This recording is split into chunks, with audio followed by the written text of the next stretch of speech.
এই যুবকেরা গল্প বলতে আসি গো, এরা শুনে একটা করে কত যুবক চলে গেছে, একটা করে কত যুবতী চলে গেছে গো।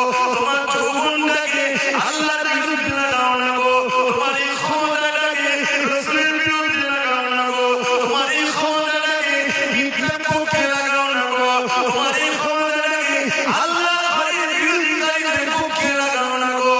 এই যুবকেরা রূপ যৌবন আল্লাহ দিয়েছে, মেয়েরা রূপ যৌবন আল্লাহ দিয়েছে, এটা আল্লাহর রাস্তায় লাগাও, আল্লাহর রাস্তায় খরচ করো।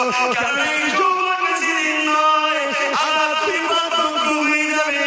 এই বয়সে বেশি বেশি করে ইবাদত করো, আল্লাহকে সিজদা দাও।